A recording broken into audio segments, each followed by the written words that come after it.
एक बार एक राजा को चर्म रोग हो गया था, तो वैद्यों ने बताया कि अगर हंस मिल जाए तो आपका चर्म रोग सही हो जाएगा, हम हंसों से आपकी दवाई बनाएंगे।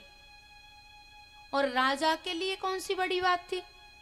राजा ने 4 सेवक मानसरोवर पे भेज दिए, बोले जाओ हंस पकड़ के लाओ। 4 बधिक जब हंस पकड़ने गए तो ये हंस बधिकों को देख के उड़ जाते, ये हंस बधिकों को देख के उड़ जाते। लेकिन इन बधिकों ने एक चीज देखी कि इन हंसों के पास जब कोई संत आते हैं तो वो संतों के पास आ जाते, उड़ते नहीं। बधिकों ने सोचा कि क्यों ना संत वेश बना लिया जाए, क्योंकि ना हंसों की संत वेश में निष्ठा है ना, तो क्यों ना संत वेश बना लिया जाए, हमें तो हंस पकड़ने हैं।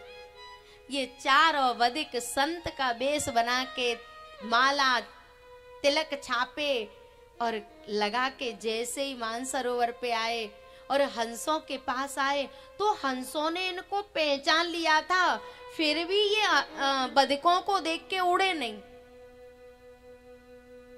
हंसों ने इन बधिकों को पहचान लिया था, फिर भी उड़े नहीं।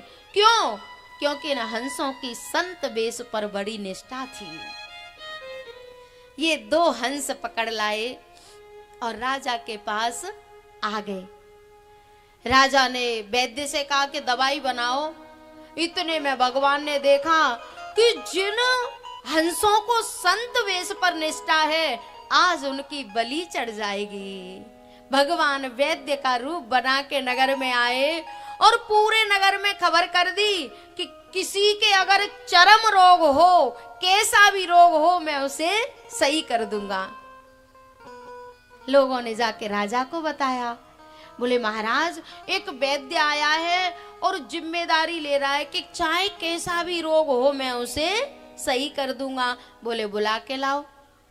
और वैद्य ने आते ही सबसे पहले एक बात कही, बोले महाराज पहले इन हंसों को छोड़ दो, इनको मत मारो, मैं तुम्हारा इलाज कर दूंगा। राजा ने कहा नहीं ऐसे नहीं छोड़ेंगे। बोले तो? बोले पहले हमारे रोग को सही करो।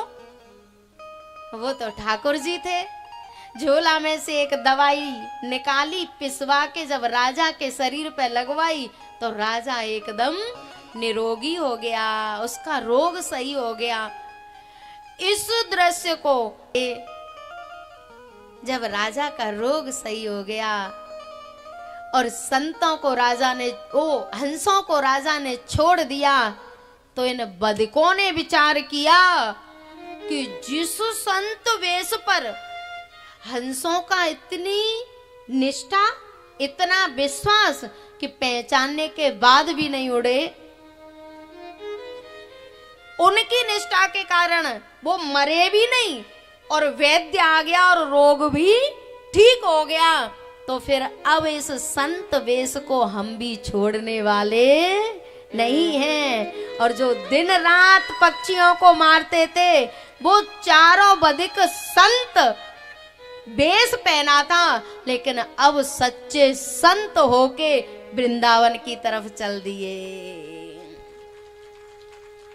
प्यारे, हम भगवान से शिकायत तो करते हैं कि तू सबके लिए आया पर हमारे लिए नहीं आया, पर जब तक भाव नहीं बनेगा तब तक वो आने वाला नहीं है।